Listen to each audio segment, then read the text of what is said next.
all about the books that I read for the last 4 years. And today I have my special guest, a childhood obesity treatment pioneer on a mission to transform the lives of 100 million people battling this disease.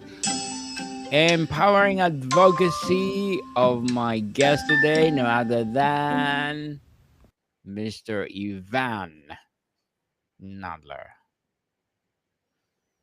Thanks for having Well, me, Daniel.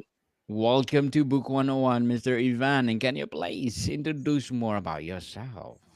Sure. So I'm a pediatric surgeon by training, who was the U.S. busiest pediatric bariatric surgeon, meaning I used to do weight loss surgery for children.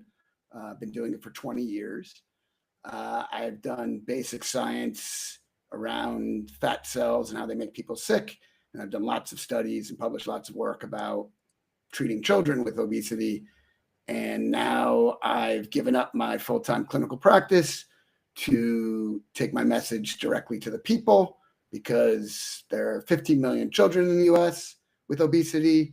And as you said in my intro, about 100 million adults with obesity in the US. And I'm just trying to help educate them so that they can take control of their own health.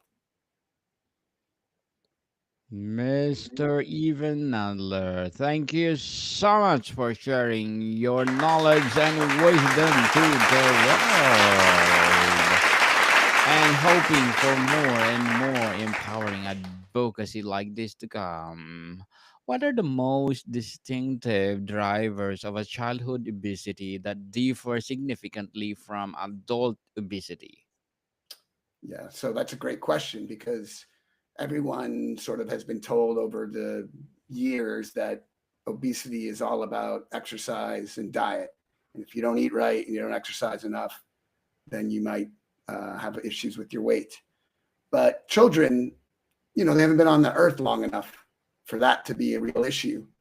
So the drivers that are much more important in childhood obesity, and frankly, they probably play a big role in all of obesity, including adult obesity, are the genes that you have, and then how they're modified by the environment, which is a field called epigenetics.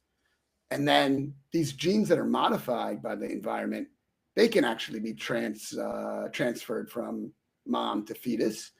So there are really a lot of kids who are born behind the eight ball, so to speak, meaning they just have a lot of obesity risk even before they are, toddlers. And that's sort of where childhood obesity starts to really differentiate from adult obesity. Interesting facts, Mr. Ivan. And how does excessive screen time uniquely contribute to obesity risk in children compared to sedentary behavior in adults? Yeah, so sedentary behavior in all age groups is a contributing factor for sure.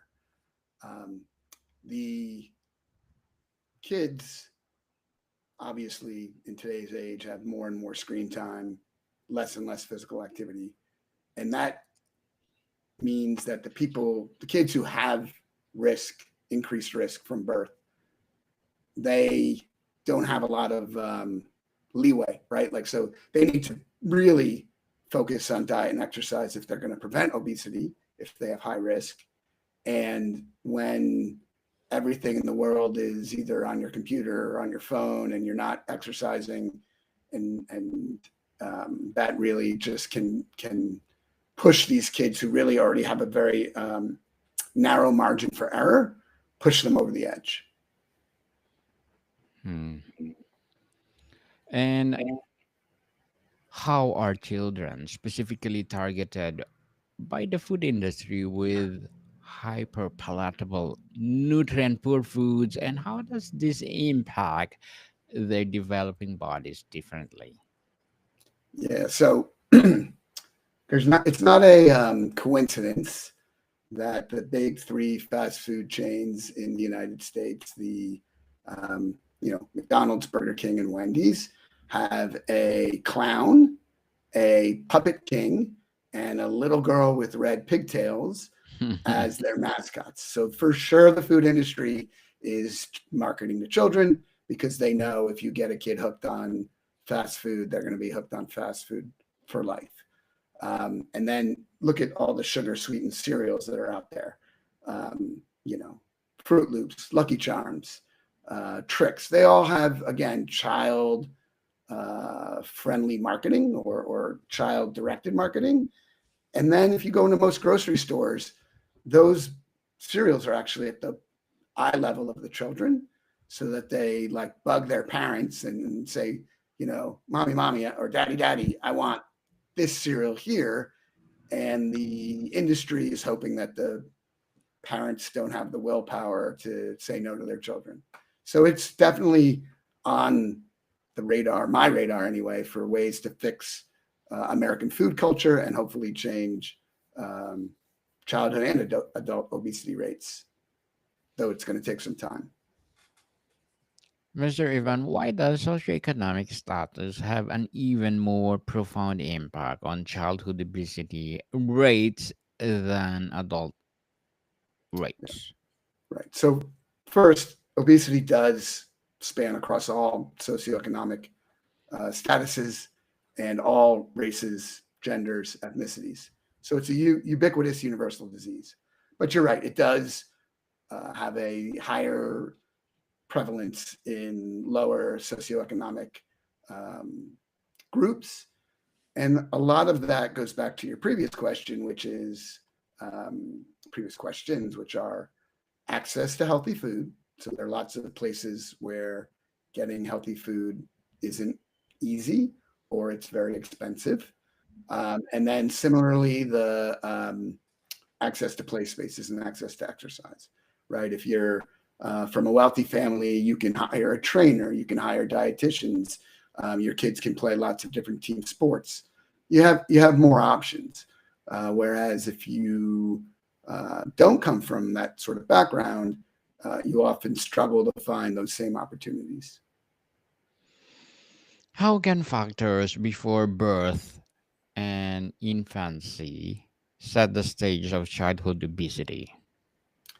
Yeah, that's actually my favorite topic because I think a lot of people don't really understand it. But there's a term called the intergenerational transmission of obesity, which is a lot of words. But what it means is that obesity is passed down from the parents to their children. And how does that happen? Well, there are two sort of major ways. One is through your genes. So mom and dad's genes, combine to form the kid's genes. And those genes can themselves predispose to obesity, or they can be modified by the environment, which is a field known as epigenetics. And then those genes get passed down to the child. So first, it starts with the genes. The genes are the genetic are the backdrop. But then the in utero environment, um, for instance, there was a recent study that showed that moms who have diabetes or get gestational diabetes, their babies are at higher risk for um, autism spectrum disorder and other um, neurologic differences. And the same is true with obesity. If you are a fetus born to a mom with obesity or diabetes, your childhood obesity risk is much higher. And it's complicated, but it's a lot of it's due to the hypothalamus, which is a part of your brain that sort of sets your weight set point, and those factors can, high blood sugar in the fetus can make the body metabolism be off from the get go.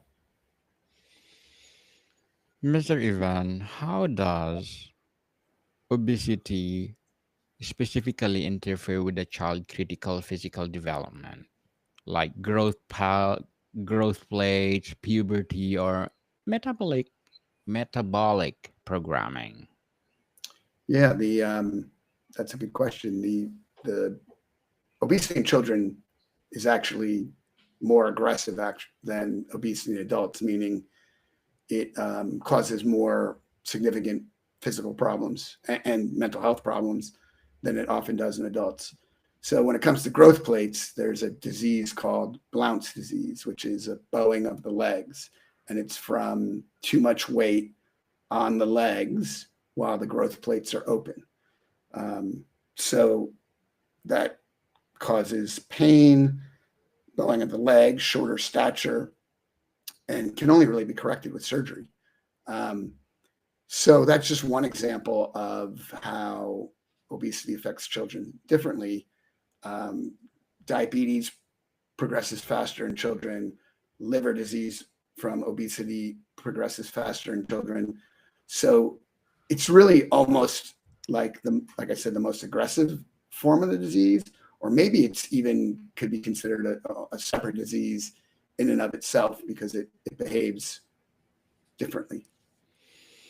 How does the stigma and bullying associated with childhood obesity create unique and often serve psychological scars compared to adults?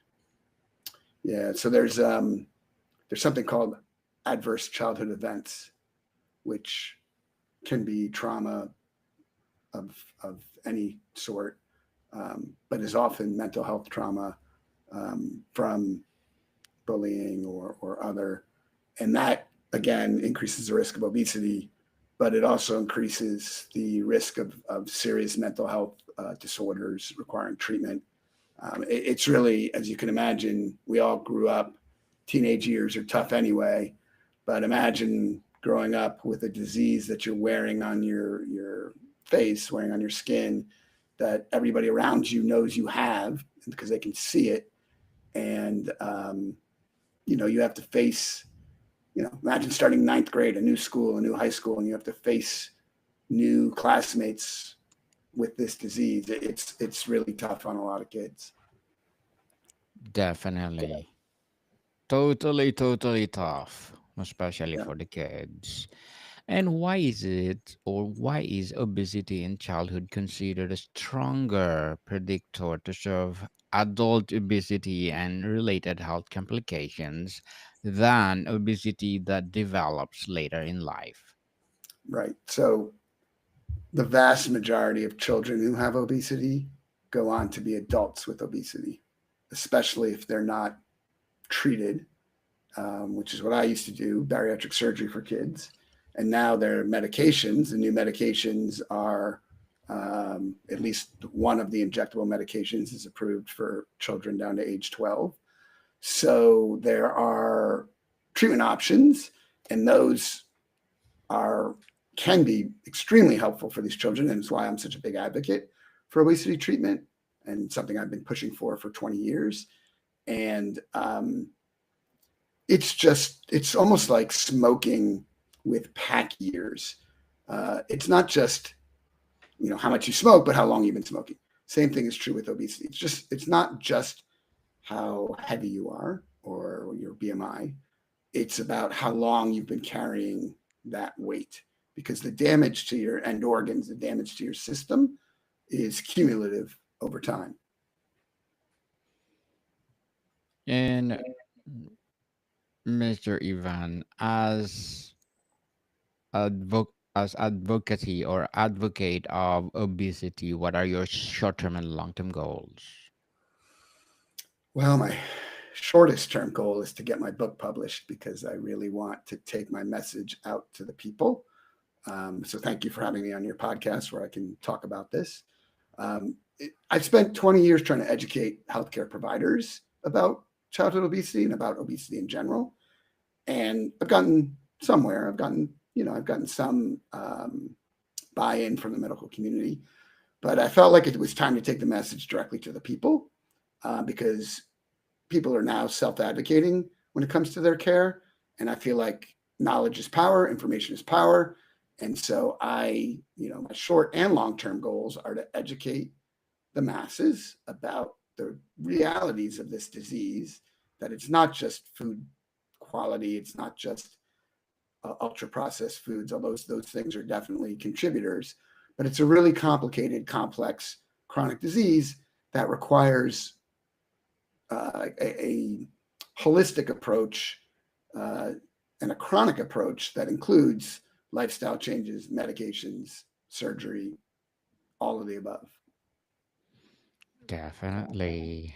And looking forward for more success and good luck to your goals, Thank you so Mr. much. Ivan. And yes, and what is your piece of advice for those people out there who want to be like you, advocating obesity?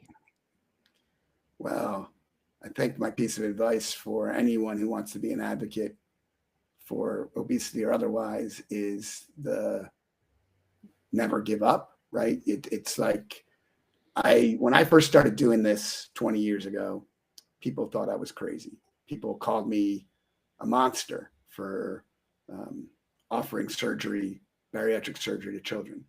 Um, and I have stories of being at national meetings presenting my data and people getting up and yelling at me, or even in my own hospital when I first got there, walking behind staff that were, sort of saying, why would anybody want to take care of children with obesity? Why is there this new surgeon here who's going to force us to do this?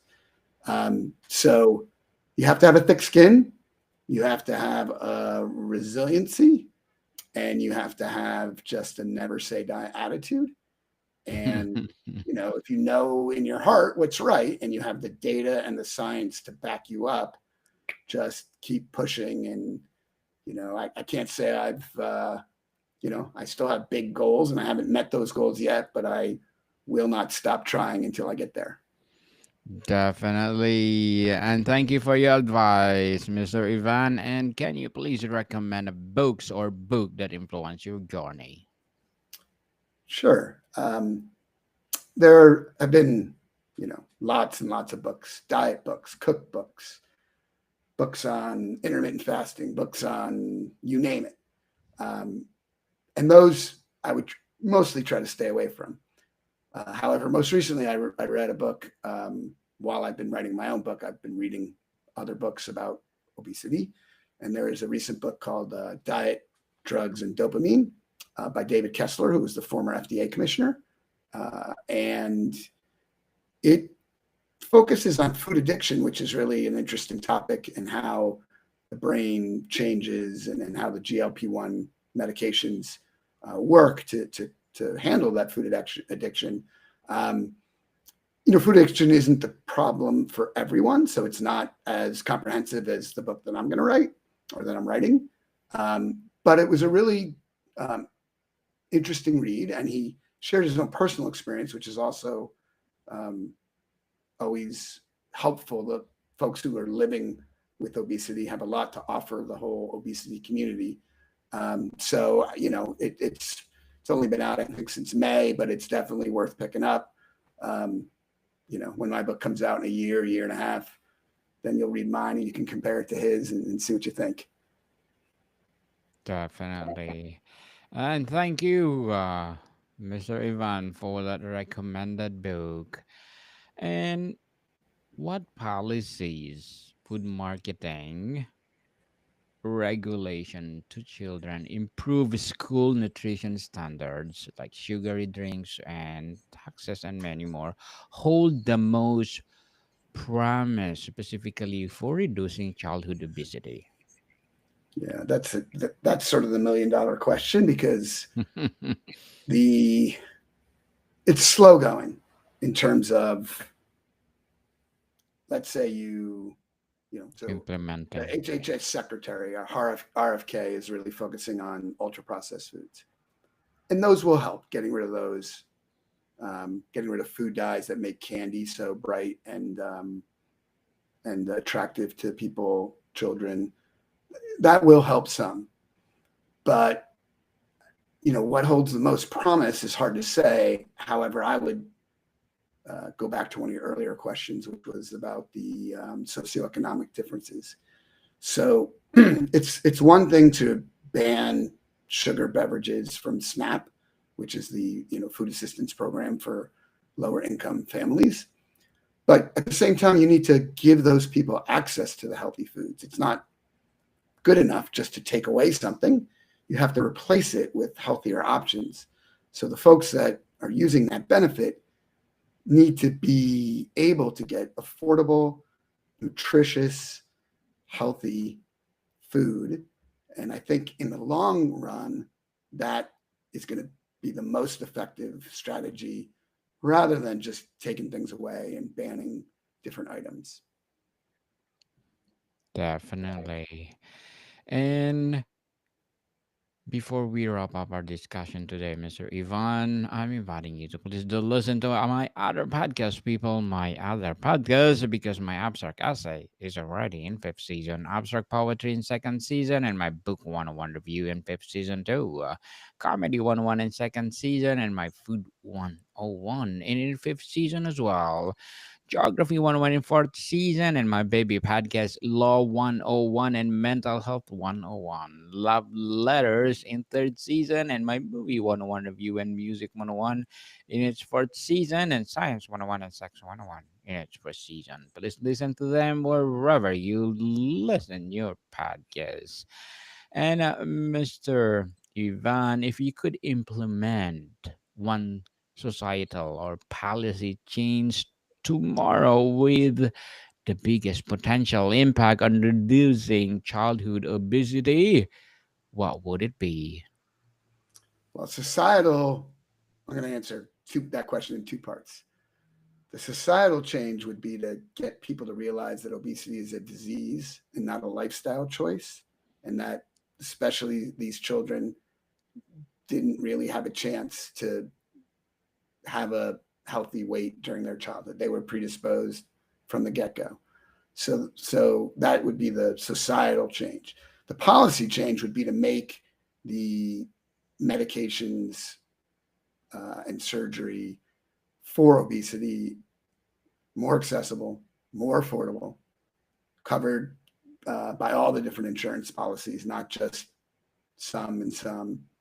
And I'm not saying that these interventions will they still need to go hand in hand with mental health support and diet and nutrition support and exercise support. So comprehensive weight management programs need to be affordable, accessible, and frankly, there just need to be more of them because for kids, there aren't that many out there. So that's another short-term and long-term goal is to actually increase the number of weight management programs that are available for children and get more children access to care.